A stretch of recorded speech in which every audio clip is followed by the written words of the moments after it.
Welcome to Sausage on a Fork, a podcast dedicated to the UK's longest running children's drama programme, Grange Hill. My name's Neil, and in each episode I'll interview a former cast member about their life before, during and after their time on the programme. Okay, welcome to the next episode of Sausage on a Fork. Just before we start, I best just give a little brief apology about the state of my voice. We're recording this the day after Everton have just beaten Manchester United, and I think I've left my voice in Goodison Park.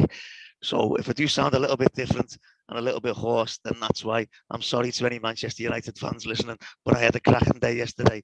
So let's get on with this episode. I'm very, very pleased to say that I've been joined by none other than Fleur Taylor, who played Imelda Davis. Fleur, welcome to Sausage on a Fork. Thank you for having me. You're very, very welcome. What we'll do, Fleur, is we'll start right at the beginning and we'll go right back. And if you can let us know how you got into acting. Right. So when I was younger, I went to boarding school, actually. Oh, right. I was at an all-girls posh boarding school. Right. And I loved drama, absolutely loved drama. And my drama teacher, I used to get good roles in all the plays and things like that. And my drama teacher said, why don't you audition for a drama school? And I think originally the plan was to go on Saturdays. I think that was the kind of the original thought. But then I got really into the idea. I was only about 11 and my mum just kind of went along with it, probably thinking that nothing would particularly come of it. So, and then I auditioned for Italia Conti. Right. And I got offered a full-time place. So I started there when I was 12, which I think is now, what's year 8? Year 8, yeah. So I think the school actually started in year 7, so I joined a year later than a lot of the other kids. Right. And that was that really, and kind of ruined my education. Right. I don't think I learned much more in that school. I think I did all my learning in my previous school, but it was great fun. We had such a great time there. Yeah. And did all the singing and dancing and acting. I wasn't particularly into dancing, but we had to do all of that. Yeah. So whether I don't know, I mean, how much good it did me really being there, but obviously I got the part of Imelda. Yeah. So it did that, which was obviously sort of shaped a lot of my life really at that time, obviously. So yeah. Oh, brilliant. So before Grange Hill, did you get any work at all? No, I didn't. I think at our school, I think it's possibly the same at most of those kind of drama schools. The agency was attached to the school. They were up on the top floor. And if you got called up to the agency, it was like, oh, so-and-so's been called up to the top floor. You go up in the lift. And I never got asked to do anything. I wasn't one of them. They had a few favourites. And I did seem to be a bit like that, which is quite sad. Yeah. I think a lot of the kids, went there with all these hopes and dreams. And came out without very much at all. So I think it is. I think it's probably different now. But when they came into audition for Grange Hill, I think they pretty much saw everybody. Oh, right, okay. So everybody got an opportunity.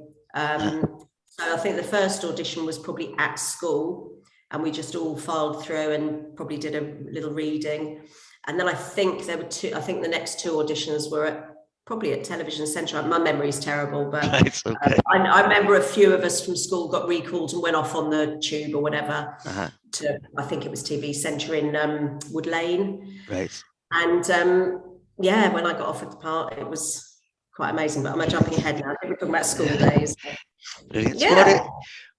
So who you were at Italia Conti? Who were you at school with? Anyone? So I was at Naomi Campbell was in my class. Oh, That's the biggest name. She was actually in my class. Right. And Emily Lloyd, who she went on to be a film actress in Wish You Were Here. She did quite a few films. I think she was fantastic. Yeah. And Sam Lewis was in my class. Oh, right, okay. Yeah. So we were best friends at school before Grange Hill. We used to spend most weekends together with our other group of friends. And then Lisa York, who played Julie, that's it. Thank you. You'll notice throughout this, not the best. Okay. So Lisa was, I think, 1 year above me at school. Right. So I knew her, obviously. So I think Brilliant. I think they were the only, and then I think that some younger kids went on from Italia Conti to do Grange Hill. But until me and Sam did it, Lisa obviously did it, but there weren't many from our school. Right. More from Sylvia Young and Anna Scher, I think. Right. Okay. Yeah. And so then when you got the part, were you a Grange Hill fan? Yes, absolutely. Yeah. I think, everybody was, weren't they? Yeah. There was less choice then, wasn't there? Yeah. So, it was Blue Peter, News Round, Grange Hill, Top of the Pops. That was kind of it, wasn't it? And everybody watched those. And I know some kids weren't allowed. I know that was always that thing about, oh no, my mum doesn't let me watch that. But my mum was pretty chilled. Yeah. And still is pretty chilled. And so we weren't banned from watching it. Yeah, and I remember all the Tuckers days and absolutely. So what was it like joining that cast then? I think, well, probably when I joined, perhaps I hadn't watched it so much at that point. So I don't recall feeling sort of starstruck or anything. I think if Tucker had been there, maybe I'd be a bit more starstruck. But no, I don't know. It's kind of, it was always, you were made to feel so welcome. Yeah. Because obviously me, Ruth, Sam, we joined obviously in the second year, didn't we? Yeah. So a lot of the kids there obviously had worked together for a year and knew each other really well. So we came in as the new ones. But there was about, I think, 7 or 8 of us started that year. So there was a whole new load of cast. But never once felt that we weren't welcome. But I suppose I was so lucky because I joined with Sam and she was my best friend. Yeah. So how great was that? I had somebody to sit next to on the coach. Yeah. So the very first time we saw Imelda was actually, it was just before, wasn't it? Just before the start of the new series. It was the Christmas special. That's right. And I remember watching that and thinking, oh my God, who's this girl? Like, she's horrible. Because it was a very, very sort of brief introduction, wasn't it, to Imelda there? And it was obviously, you were brought in as already a member of the school. It wasn't like there's a new girl joining. But obviously the main thing that happens to you in that episode is getting knocked over by the donkey into a bath of water. Did you have to do many takes on that one, or was it just one take? You know what? I can't remember that one particularly well. I'm sure we'll talk about the pond later on. I remember the pond really well. I remember, I think in the Christmas one, I was throwing sponges at a teacher, wasn't I? Yeah. But I can't really remember, Neil. I think he was in that one. Agrippa Stebson had his that's right, very final appearance in that one. Did you get to speak to him and stuff? Yes, yeah. I've met him since at a couple of things. He's great. He's a really nice guy. Everyone says that about Mark. Everyone says that he's great. Like, so when you were given the part, did they tell you, right, this is what Imelda's going to be like? Did they prepare you for just how awful she was going to be? Not really. Obviously, when we auditioned, I think all my auditions. I think some of the kids, they kind of audition and then they decide which role they might want them for. Right. So people maybe read for different parts, but I read for Imelda all the way through. And I think, a lot of it probably was my hair. I had that spiky hair and the mullet, and I had that already. I didn't have that cut short program. That was my hair. Right. Okay. Yeah, because that was one of the the iconic Grange Hill hairstyles. That one that's instantly recognisable as Imelda's hair. But the fact that you already had it yourself. Because a lot of people think I had normal hair and then I had my hair done before that. But no, I was into that. I was into not quite punk music, but I was into the Alarm and New Model Army and all these kind of bands. And that was the hairstyle. Mike Peters from the Alarm, my head looked just like his hair, really. Because obviously there's an episode, isn't there, where you're wearing an Alarm t-shirt as well? Yeah. Brilliant.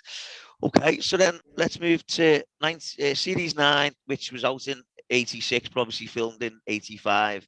And in Imelda's first scene in that, she has an argument with Ziggy Greaves straight away, and that was sort of set the tone for the series, didn't it? With you and with Imelda and Ziggy just fighting, feuding, arguing all the time. George has been on the podcast. Oh, has he? Oh, yeah. right, yeah. What was it like working with George? Because I mean, as I say, you worked pretty close with him, didn't you? Yeah, and I adore George. He's a great guy, you know that, because you've obviously met him. He was funny because he came along, and I guess he didn't know anybody. Right, yeah. So it probably was quite hard for him, and he was living away from home, which we all went home every day, but he couldn't. Living down in London, which I'm sure was amazing as well, but it was probably quite tough for him. But he was great, and he was proper. Even back then we were all kids and having a bit of a laugh and everything. He was kind of already a proper actor. He kind of seemed to have something about him. Yeah. And he did always do this thing where he'd ad lib. Yeah. And we all pretty much stuck to the scripts. I think we learned our lines and stuck to the scripts. But George, you never really knew what George was going to do. So it was always quite good fun. Yeah, everyone says that about him. He and in rehearsals he would stick to the script, but then when it came to filming, he would he would do his own thing. So, and in that first episode, right at the end, and we've mentioned it a couple of times already in the short time we've been on. Obviously, you get pushed into the fountain. By Ziggy, which, let's be honest, Imelda deserved it. I think. Like, what was it like? Yeah, I mean, it was. Well, we didn't rehearse me going into the water or anything like that. It was, and that was one take. And I think I was probably quite determined that we needed to do it in one take. And I think they probably talked me through that as well, because had we not done it in one take, I think resetting everything, getting me dried off, and probably would have been a bit of a nightmare. And when I'm in the water and I've got a couple of lines in the water, you can hear it in my voice. The water was freezing cold, and it was quite a shock going in. And you can hear that when I'm speaking, when I'm in the water. But yeah, it was. I think that was literally just a pond that was there. That was at Elstree, it kind of round the back in the car park, this pond. And I don't think they did anything to it. They certainly didn't warm it up or anything. And I just, in I went, and that was that. Oh, brilliant. When Imelda was first in the programme, she was a bully, but it wasn't like, to me, at first, she didn't strike it as the stereotypical bully. It was just, she was quite indiscriminate, wasn't she? In, who she attacked. Obviously, we had the thing with Ziggy, but she would just pick on anyone for any reason. Yeah, I think it was just favourite targets, wasn't it? I think it was very much game and entertainment, really. Yeah, that was how she got through her day, wasn't it? Yeah. I always ask people about like favourite episodes and storylines, but I think one of your big storylines was the fiberglass. Again with Ziggy Greaves. Now, what did you actually have hold of? I think it was cotton wool, and it was sprayed a bit to look. Yeah. I think yellowy, wasn't it? A yellowy kind of thing. So obviously it was nothing. No, I mean, I wouldn't. I know it had some realism, Grange Hill, but I don't think he would have gone quite that far. Like, but again, that's she attacked just one kid before she got Ziggy, didn't she? Again, it was just an indiscriminate attack on a younger kid. People still talk about how harrowing that was, just seeing someone just. Well, because I think they showed Ziggy's back afterwards, didn't they? Sort of red raw, and covered in cuts or whatever. I mean, that was. I suppose when we were filming it, because it was cotton wool and we were acting and everything, you don't necessarily think that deeply. Yeah. But what a horrible thing to do. I mean, that's ABH probably, isn't it now? Yeah. And I think the fact that it was a girl doing it as well, as sexist as that sounds, I genuinely believe that. I certainly at that time, the fact that it was a girl doing it probably made it all the more shocking. And doing it to a boy, made it all the more shocking as well. And I mean, like I've said there, at first it was just Imelda's things it was just disruption, wasn't it? She just wants to be a nuisance and just see how much disruption she could cause. But and like you mentioned as well, the fact that you did work with Sam and Ruth, and there was also Alison, who played Sharon, who sort of Yes, flitted in yes. and out, and then we just didn't see it again, forming the Terrorhawks. I mean, you must have had a good laugh there doing some of those things anyway, like. You know, Ruth, me, Ruth and Sam together was what a combination of just giggle. We just laughed a lot. I think me and Ruth, there was a point we just had to look at each other. Right. And that set us off. Yeah. She's brilliant, Ruth. She's one of my best lifelong friends. Obviously she lives in New Zealand now, which is a bit sad, but she loves it. So of course we don't see each other, but we speak and text and stuff, and she's just brilliant. But I think we did work together really well. And had, you know, a different dynamic between the three of us. How I interacted with Ruth was quite different to Sam and the two of them, and that was quite a good little triangle, I think. Because of course they went off, didn't they, when Imelda left? They went off together and they were sort of proper normal friends without that kind of disruption. Because I mean, that was the thing, wasn't it? You know, it did become apparent as the series went on. They were friends with Imelda because they were terrified of her.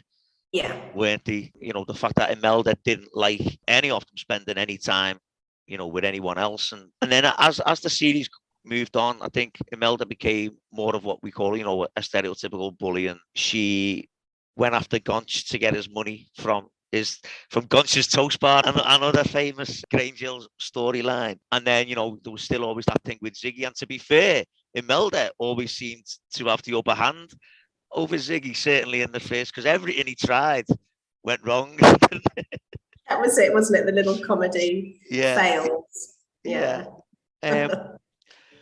There's one episode I want to ask you about. There's a bit where there's mobile classrooms getting moved around the playground outside, and we see Imelda in one of them while it's being lifted up. Was that genuine? Were you actually in it? Again, Neil, I'd kind of forgotten about that. I need to watch that one.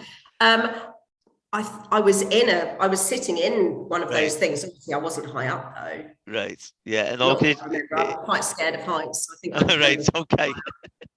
It's just that you see like a figure inside, but then there's a close up and you can see you. And I was just wondering how high up you actually were.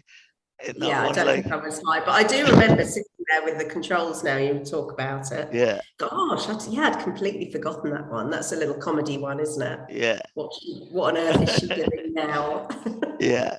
And then the story moved on with Imelda, and she did become sort of a bully who demanded money with menaces. But the good thing about that, I thought, was as soon as she was caught, she was suspended. You know, so there's your first sort of introduction into, you know, if you do stuff like that, then, you know, there's going to be consequences, which I think was really important, because a lot of kids at school, certainly, you know, when at that time, they didn't always tell. They didn't know, you know, they wouldn't always tell if something had happened to them, because they were, you know, scared of things happening again. And I think it was really good that Grange Hill showed, you know, there are consequences if you do stuff like that. As like I say, I do think that was really important, that they did. Now, when Imelda came back, she didn't stop. It wasn't like, oh, you know, I've had this time away to think about it. I think it got worse, didn't it? It got worse. Yeah. But then at the end of that series, that first series of yours, there was the fun run. And like we said, you were wearing the alarm T-shirts and stuff like that. So obviously that was your own wardrobe that you were Yes, I think the director of, because we had different directors, would direct a block of 4 episodes, and it was Margie Barber, I think, was directing at that time. And she because I think I used to, in quite a few episodes as well, I was walking around with a little radio playing music, turning it up in the classroom and things. So we had a sort of chat about what music might Imelda like, and obviously I loved my music at that time, so of course I wanted to bring in the music I liked. And it fit really well, because it fit with the hairstyle, obviously, and everything as well. So so they were really good about that. They let me have quite a bit of input into all of that. Brilliant. And also T-shirt. I'm sure I loved being able to wear the alarm T-shirt. And then also at that episode, you were on roller skates. Yes. in that episode. So was that your choice as well? I can't remember, but did Ruth tell you the story about the roller skates? Did Ruth tell you? I don't think she did. No, you'll have to tell us that So one. it must have been around that time. And Ruth, so we'd obviously been skating, and I guess we'd probably been practicing. So I don't know if it was in rehearsals or after we'd filmed and everything, but she came home with me for the weekend. Right. And we got the train home together. And we had to change trains. So we got off at this particular station and we were skating around the platform. I mean, being so annoying. If I saw kids do that now, I'd be like, oh my God, what are you doing? But, we were probably just so annoying. So we were skating up and down the platform, and Ruth really needed the loo. And it was back in the days when in this obviously really old toilets, and you needed a 2p coin to get in the loo. Right. And I had a 2p coin, and I was teasing her with this 2p coin. I wouldn't let her have it, and she was so desperate for the loo. Terrible, isn't it? But I did let her in eventually. We did have a laugh. Yeah. We really did. No, I was going to say, I was going to ask if you were anything like Imelda, but obviously you were a little bit doing that. Like, that was definite side coming out there, yeah, not letting her go to the toilet.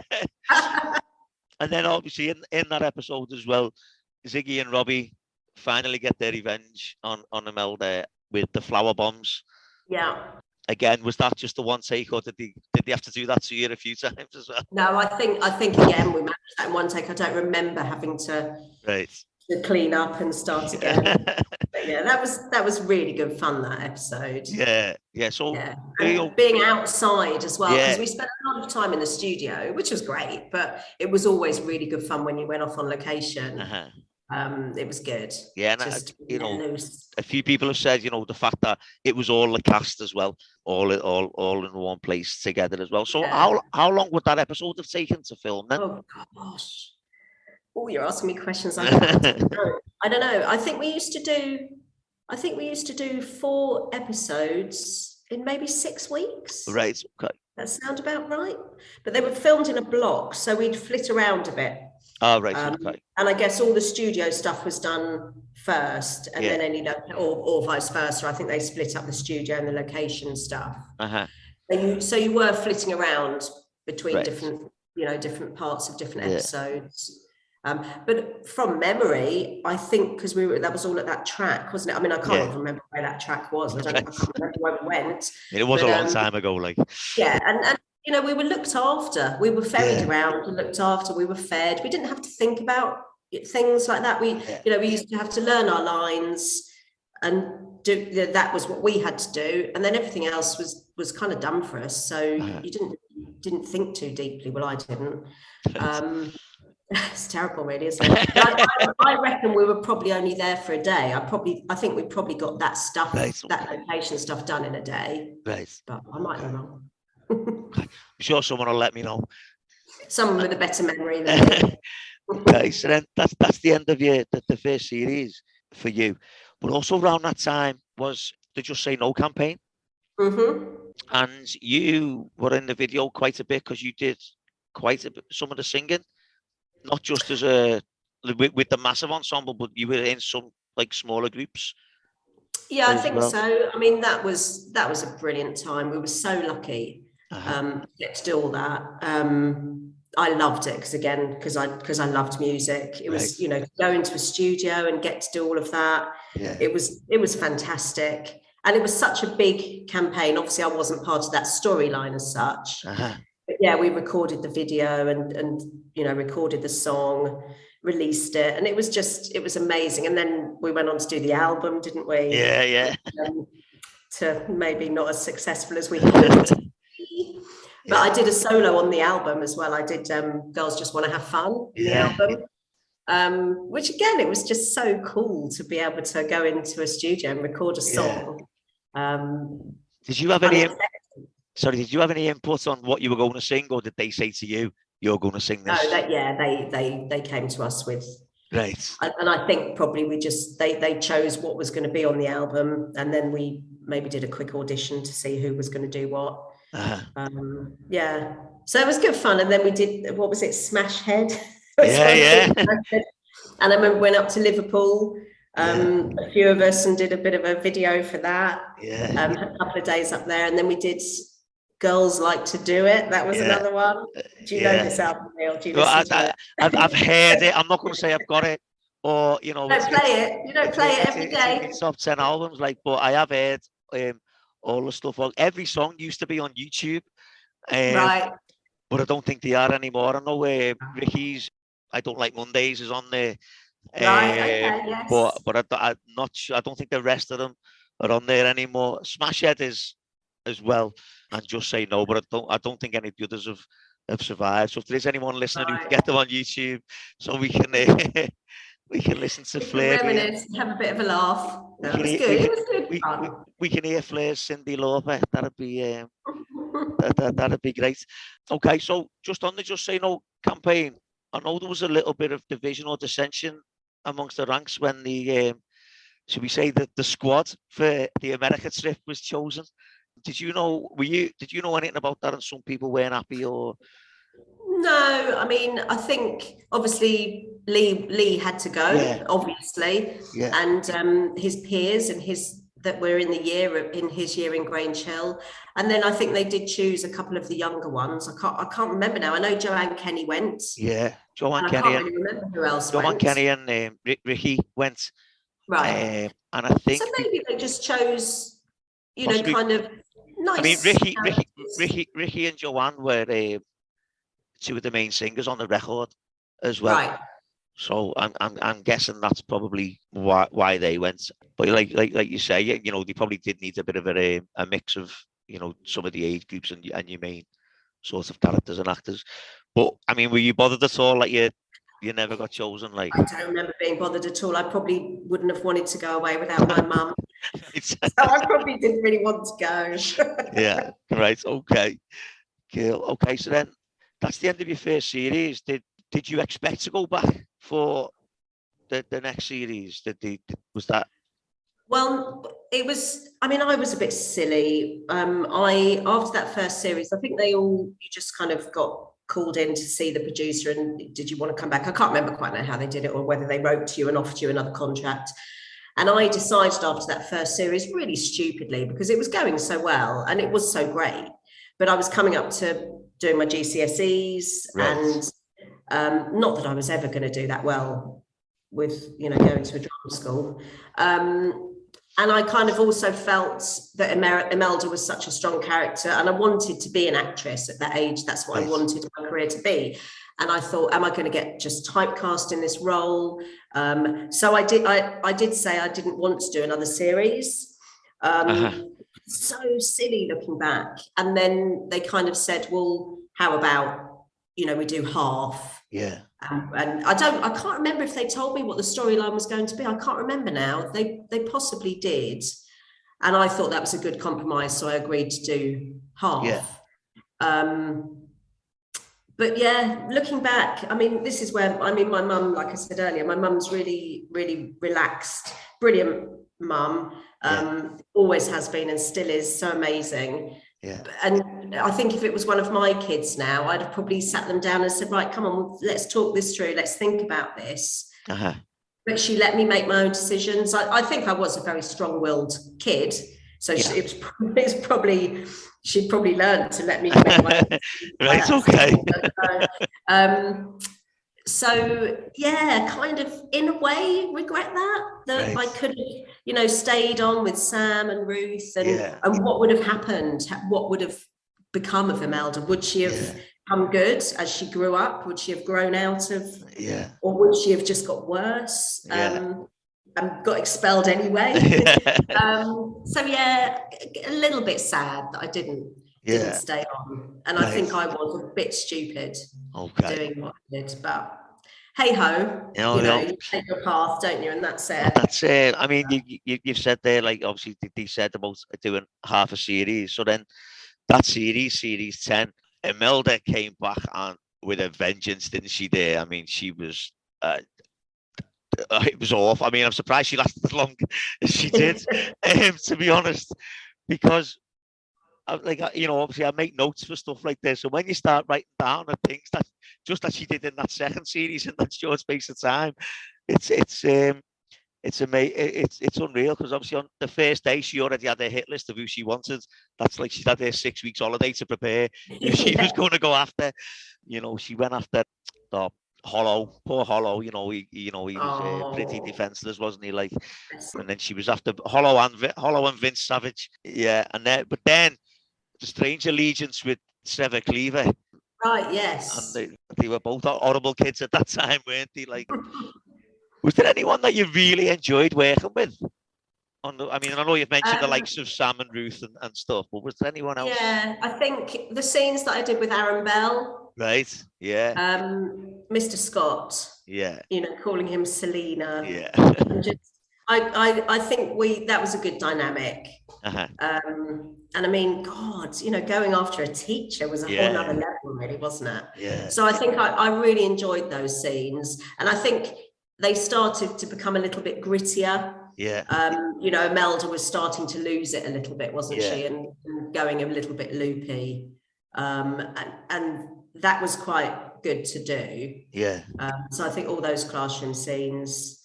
And who was the other teacher? There was another teacher that I can't remember his name now. He really tried to understand. There was two. There was Mr. Kennedy. Mr. Kennedy, that's it. Thank you, Neil. Yeah, what a lovely man he is. Mr. Kennedy, whenever all the years, I watched Grange Hill, he was always my favourite teacher. He was always the type of teacher that you wanted to have, I thought. There was him and Mr. Mackenzie as well. Yes. Nicholas Donnelly as well. And of course, Mrs. McCluskey, the Queen. Yeah. The Queen of Grange Hill as well. They're the teachers that you want, aren't they? Well, I remember obviously going into Mrs. McCluskey's office. I think I went in there 2 or 3 times, and it did feel quite scary. It was like you really were going into the headmistress's office. So. It's there was. You've mentioned there about Mr. Scott. She gave Mr. Scott a torrid time, didn't she? Because again, you said, she picked her targets and she knew that he couldn't handle it, didn't she? And then, as you said there about she did start to sort of losing it a little bit, and she still did things for her own entertainment, like setting the donkey free and stuff like that, just to see what happened. But then I think the final straw sort of come when she stole the sponsorship money for Danny Kendall. She bullied, she went after Helen, who was supposedly her best mate. Went after her to tell her where the money was and stuff, and then I think she knew she was beginning to lose Georgina and Helen, didn't she? I think she could feel them slipping away, and that wasn't good for her. Yeah, because Helen had become mates with Ziggy, hadn't she? And Georgina was still, knocking about with Aunt Jones and stuff. And like you said there, she was sort of losing it and losing them, and they were starting to grow up and realize that they didn't need to be Imelda's friends. And then the episode when Imelda finally gets expelled. Spoiler alert there, sorry, anyone. Imelda's mum appeared. Yes. And you sort of got a background into Imelda's home life. And I don't know if her parents didn't really like her or didn't really want to have anything to do with Imelda, or it was a weird one. And mum was just like, oh yeah, we've told her not to be naughty. Well, I think, I don't know if Imelda's dad was ever mentioned. He gets mentioned in that episode, but he's just like, the mum says, he doesn't want anything to do with it. Right. Basically, like, I think maybe they just didn't have any time for her. Yeah. And that's why she just did her thing and created her own entertainment, because they didn't give her any attention. Yeah. It does seem like that as well. But there's a line in that episode, or there's a bit of a conversation between Mrs. McCluskey and Imelda's mum. And Mrs. McCluskey, actually, you've mentioned it already. Mrs. McCluskey says there's places that will take, children who are slightly disturbed, and the mum says, "What do you mean disturbed? That makes her sound mental." And Mrs. McCluskey gives this little, like, sort of wry smile without actually saying anything. You know exactly what Mrs. McCluskey thinks of Imelda. So then that was, the end of Imelda at Grange Hill. Can I ask what the public reaction was like to Imelda? Yeah, I didn't get any grief at all. Right. I can't remember one time. And I did a few public appearances in nightclubs and things. Only did a few. And yeah, it's a really good response. I didn't get, you'd expect to get booed. Yeah. No, there was none of that. And I think out on, we did get recognised quite a lot. I think, again, because there was less for people to watch, we said about, a lot of people did watch Grange Hill, didn't they? So we were quite known when we went out and about. And especially, I would be out and about with Ruth and Sam. And when the three of us were together, even more, people would recognise us more. And I remember more than anything, people would sing the theme tune. Right. That they'd do that and just let they recognise you. And it was just all a bit of a laugh, and you maybe sign a few autographs and things. But no, I don't ever remember getting treated any differently to them. Yeah. And I'm not, I don't know if that's, again, being a girl or not. I don't know if Mark got a bit of grief or not. From what I've heard, Mark did get a bit of grief. Right. Yeah. Right, so no, I'm lucky then. I'm lucky that I did. And it's quite a hard thing. I think we all found it a bit challenging, that side of it, because you're really young and nobody tells you what to do and how to deal with it. And it wasn't intense or anything, but we did get you anywhere you went, you would get recognised. Yeah. And you almost feel slightly paranoid, right? But not, it wasn't awful by any means. God, it's it's all part of it. And occasionally now, people might say to me, "What was I at school with you? Where did you go to school?" So there's this faintest recognition, they can't place it. So that's always quite funny. So, yeah. So then that was 1987 when you left. But then I was looking on IMDb, which I know isn't the most reliable source of information. I know that, but it's the only place I can get my info from. But there was no sort of television acting for a few years then. Is that right? Up until about 1989? No, so what I think I went into estate agency a bit then. Literally, I was 17. I remember getting my first car when I was 17, and I started estate agency, but I was still auditioning. I still had an agent. And I did quite a few voiceovers. So I had a really good voiceover agent back then. So I used to do voiceovers for commercials and bits and pieces, and they were great because they just they were really quick and easy, and you felt like you were still in the business, sort of thing. And then I think I was 21 when I did Alfonso Bonzo. I might have been a bit younger than that. And that was brilliant. That was really good. So we did 2 series of that. But that was good because you were so different to Imelda in that. And I remember, I'm like, because obviously, what was I, 14, 15 at the time? But as you said, there was nothing else to watch. So even at that age, you'd watch, kids telly, and you'd watch all the BBC. Yeah. And I remember watching it and not thinking anything of it. And then one day I just happened to glance at the credits, and I was like, I'm sure that just said Fleur Taylor. She was Imelda in Grange Hill. So then I had to wait a week then for the next episode to come on. I was like, oh my God. No way. Press rewind. No way is that Imelda. And I mean, Alfonso Bonzo, what a weird program. I know, wasn't it? It's like, I mean, the ending of it as well. If anyone listening has never seen Alfonso Bonzo, just go and watch the last 2 or 3 minutes of the very final episode, because you won't believe that that's a kids. Because I couldn't believe watching that. No way is that a kids TV program. I'm not going to tell you anything that happens in it, but just go and watch the last few minutes of that, because oh my God, for a kids television program, it's almost as harrowing as putting fiberglass down the back of someone in school uniform. And the first series, I think, was just called Alfonso Bonzo, I think. And then the second series was called, I think, The Amazing Adventures of Billy Webb, something like that. Billy Webb. Alfonso Bonzo wasn't in. Billy Webb's Amazing Story. That's what it was called. The second one. Well done. Well, you were yeah, Linda Webb. So I mean, you obviously That's it, Linda. you feature quite a bit as Billy Webb's sister, and that, and then but you skipped Grange Hill on stage. Oh, right, okay. Go on. We got to talk about that. So you were in that one, the musical, was it, or something? Or yeah, with Todd Carty was back in that. Todd Carty was in that. Yeah, so go on then. I think, how old was I? I think I was 17 or 18 when I did that. Right. And Ruth did that as well. Oh, we had such a laugh. Yeah, we really did. Because that was after you'd been after Imelda had been expelled, wasn't it? Yeah, way later. Right. Because I definitely know I was driving. So we did that at the Queen's Theatre in Hornchurch. And I used to drive there every day. So I was at least 17. Right.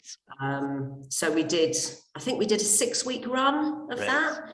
And I think it was pretty much sold out for the 6 weeks. I think it did okay, but the intention was to take it on tour, but it didn't happen. No. I mean, I think it would have been hard as well, wouldn't it, to do it sort of keep the program going, and do it on tour as well, because there was still some of the cast that was still in the program.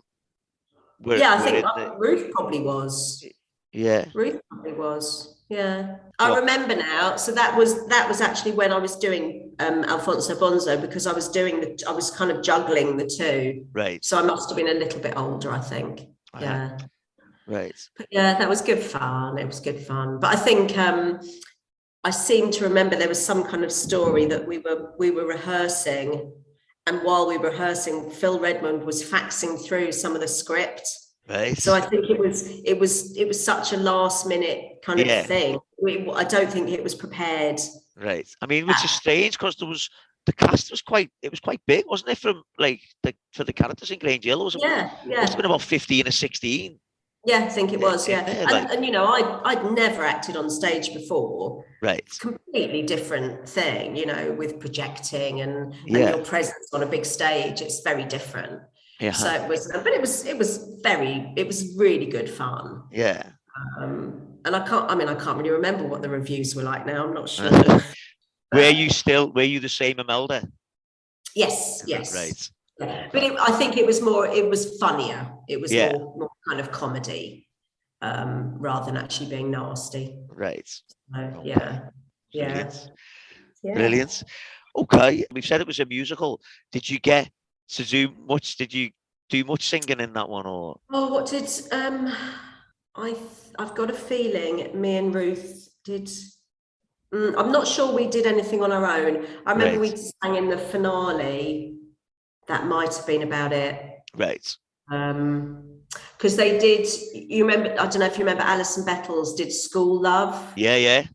And Fiona Lee Fraser, who played Laura, she did "School Love." She sang "School Love" in that. I can't really remember what else there was. Right. But I imagine they must have plucked some from the album, like.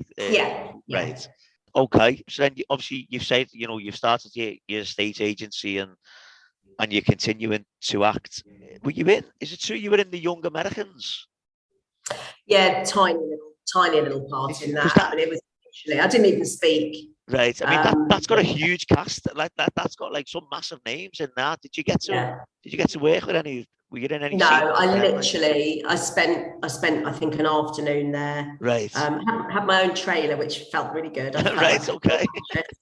And I think originally there was going to be a line, and I think I was going to be something else, but in the end I think I was a drug addict or something, and just it was all much of nothing. But I remember going to the premiere of it and everything, so it was all quite good fun. Yeah. But that wasn't really anything to speak of, unfortunately.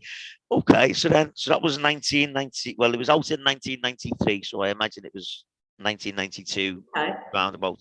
So then, what did you do, sort of, because there's another thing that we'll come on to in a minute, but then is that when you really started doing the estate agency, like sort of? Yeah, so I was working, back then I was working in the office I'm still in now, so I've been there for such a long time, but I was working with my brother, and I was working sort of part-time with him, still doing auditions, doing a few voiceovers, and I think I just got more and more into the estate agency.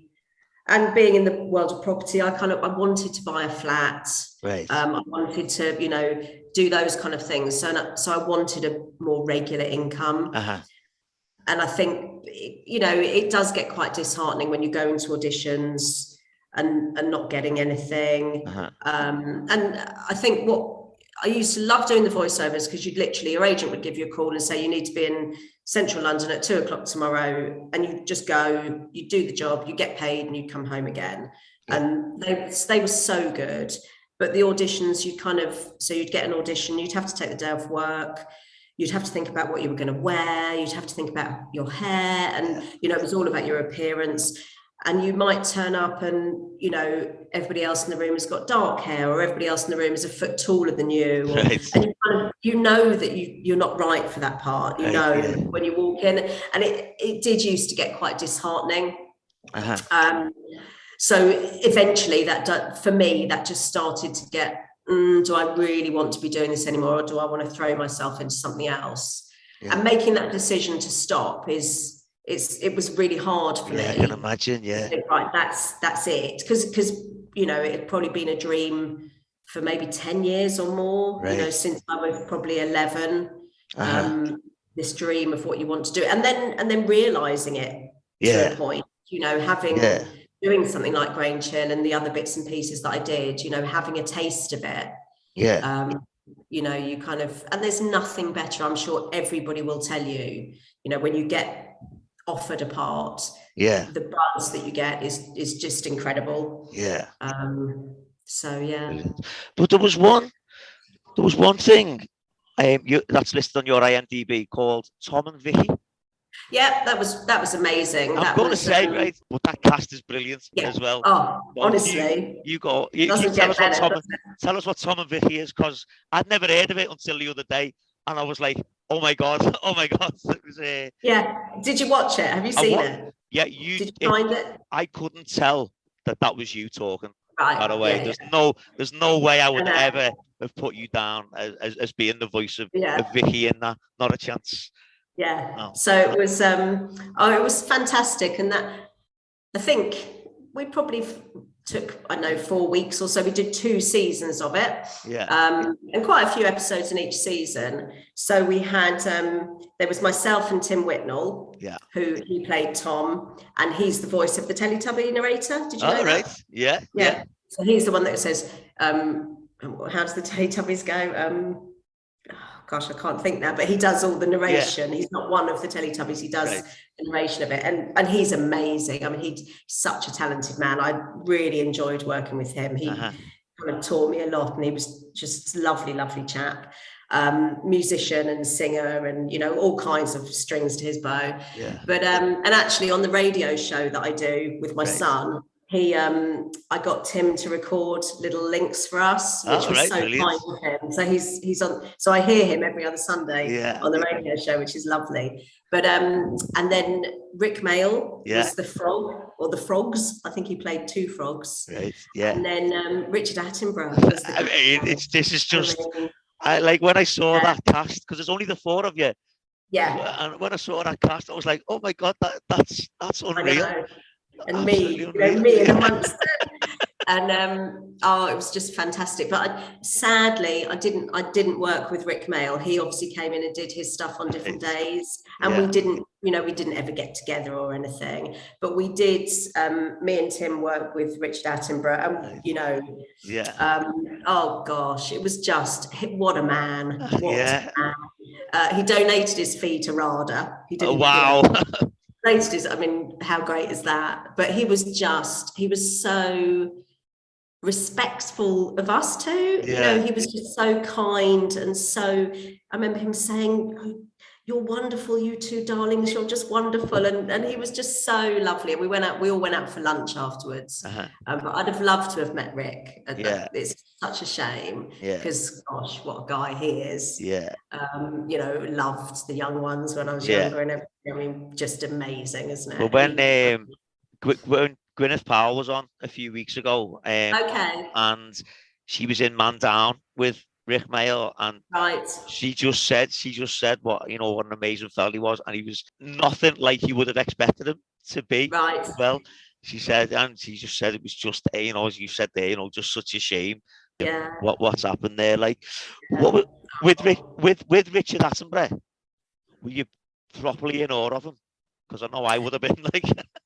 Do you know what we I think because I was with Tim as well, and Tim and I had done a lot. We'd recorded all of our stuff for over a couple of weeks or whatever already. So I'd spent quite a bit of time with him and got to know him quite well. And I think the producer guy as well, we'd got to know him quite well. And the three of us, we knew this was happening. Yeah. No, I think we kind of took it in our stride, which is quite. I mean, I'd be way worse now. I'm older. Yeah. I don't know if I'd have been able to speak. Yeah.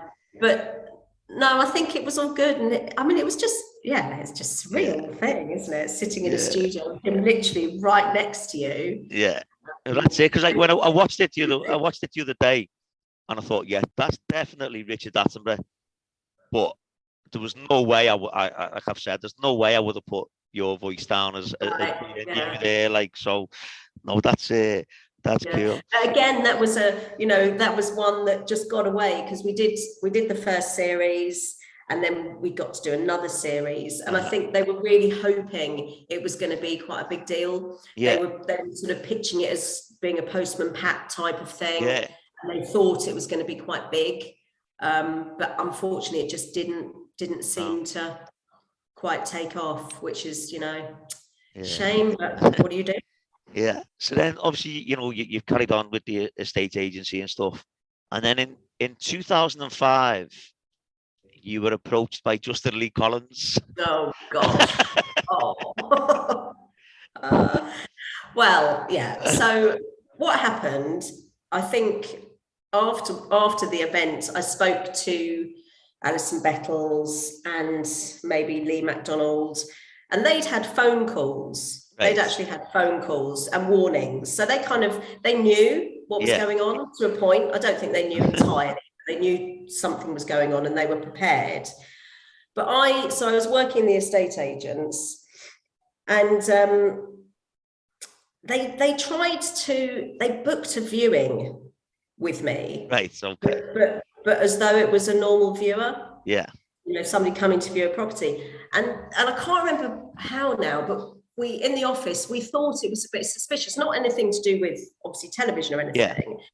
And obviously security is really important to us when you're going out meeting people at a house. Definitely. You've got to be really careful, and you take their details, and you look out for anything that seems a bit strange. And it did seem a bit strange. I can't really remember why now. They maybe didn't want to give us their address, or there was something like that. So I think we ended up sending a colleague off to that. But maybe it got cancelled. I think they wanted me to do the viewing. That could have been the reason. But anyway, so there was all that kind of side of it, which wasn't quite right. I didn't feel that was quite right. And had I gone along on my own and been ambushed, I mean, I don't know what I'd have done. That would have completely freaked me out. But in the end, they stormed into the office, and it was bizarre, because it was Justin Lee Collins, he's quite a big guy, and he's got a huge presence about him. Yes. So he came storming in, and there were about 4 cameramen, all with these little, all steamed into the office, and it freaked me out completely. So that part never got used, but I did go along to the I can't remember, was it the Hippodrome? I think it was. We went along, and Ruth was there, and George was there, Lisa, quite a few of us, and Joanne Kenny was there. So I got to spend the evening with her, which was, so we had a great evening. We had dinner, but I think I left before they all went up on the stage and were dancing. Right. So I don't think I joined in that bit. Okay. I was feeling a bit reserved. Right. I wasn't sure I wanted to do that, but yeah, that was a funny one. Yeah, because George said, because I asked George if he was expecting anything, and he said you told him about it. Oh, okay. There you go then. So I let him in on the secret, but he was happy then. Okay. Yeah, he said he got off the train at Euston, and then he said he saw Justin Lee Collins run towards me. He said, but he'd had something from you already. Right. So he was a little bit more prepared. Like, okay. So then that's as far as screen work goes, that's all. That's where that comes to an end there. So what What do you do now? So I'm still an estate agent. So I've been doing that now. Gosh, well, I dabbled around before I started in the office I'm in now, but I run a branch now, Right. with my fiance. Right. So we live together and work together, which is great. So yeah, it's quite consuming. It's busy. Yeah. And it satisfies me, I suppose. That's the thing. I've got something that does keep me fulfilled. And yeah, it was never an intention to get into property and all of that kind of thing. But yeah, it's good. Cool. So I'm very lucky. I have a good life. Right, and you've also mentioned, done good. Yeah, definitely. And you've also mentioned your radio show as well. Do you want to tell us a little bit more about that? So that's kind of driven by my son, really. So I've got two boys. My older one, not at all into drama or anything. He's into sports and hanging out with his friends, and nothing to do with it. Never wanted to get on a stage or anything. And then I've got my younger one who's 12, and he loves music and drama. So that's quite nice. So I get to, he's in the plays and he sings in the choir, and I get to go and watch him, and it's nice to still have somebody in the family that's kind of that way inclined. And he really wants to be a Capital Radio DJ. That's one of his things. So he just said, could we do something? And I didn't think we really could. And I think, I just approached a couple of local radio stations. It's a community station near where we live, and they let us do it. They let us loose on the air. So we've been doing that for 3 years now. So we just do a show every other week. And Josh does the whole. He does the mixing desk. I mean, there's so many buttons. I used to do it, but I don't know if I'd remember it now, but he does all of that. I'm kind of the producer. I do all the content, and we do the show together, and it's really good fun. And it feels like I'm still got a little bit of a hand in. So what radio station is that then? It's called Susie, which is SUSY, and it's in Merstham.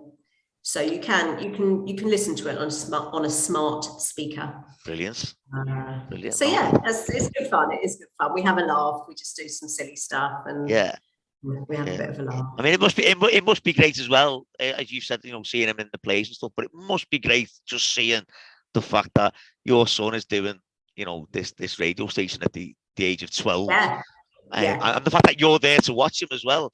And do it with him. That must be that must be brilliant. Yeah, it's great. I mean, he loves an audience. He's very confident.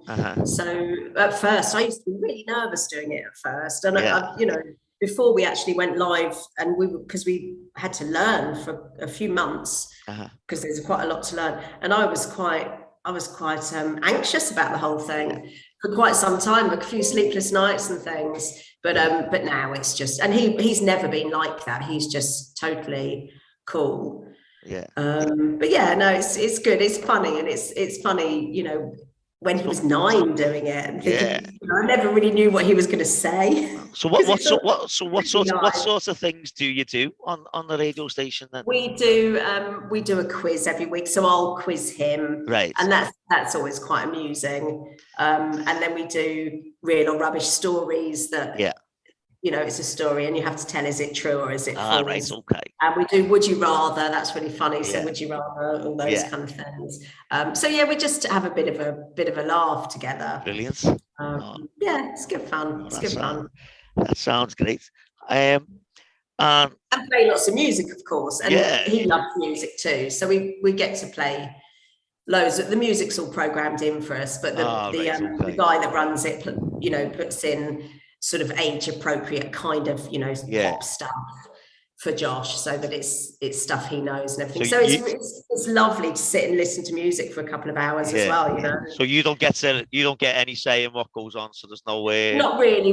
We can have a little bit of input, but to be honest, doing all the content is enough, really. Right. So I'm quite grateful that the music's done. No way. No New Model Army or Teardrop Explodes or anything like that. Then no. Exactly. Okay.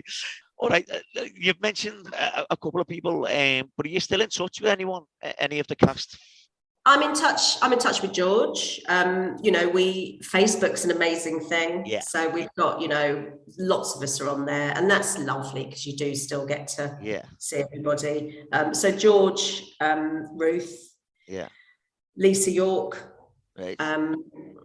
But I don't see anybody regularly, right? Because I don't live near anybody, really, because I'm in Surrey. I'm outside of London. But I did do, when was that? We did the Grange Hill 40th. Oh, yeah. So 4 years ago. Yeah. Yeah. So I was involved in that, and that was crazy. We went to, where were we? We were at Elstree, but not the part of, was it Elstree? Not the part that we recorded. It was a different, I think it was Elstree Film Studios we went to for some reason. Yeah. And it was all publicised and everything. And so many people turned up. And it was crazy. And Josh came to that with me, actually. Josh filmed the whole thing. Oh, right. That's on YouTube, actually. Oh, right. It's okay. He's had quite a few views on that. So I think you can find that somewhere on YouTube. He filmed the whole thing. Oh, I'll find a link for that one. I'll post a link for that. Yeah. I'll post a link on that one. We were sat there signing autographs for hours. It was crazy.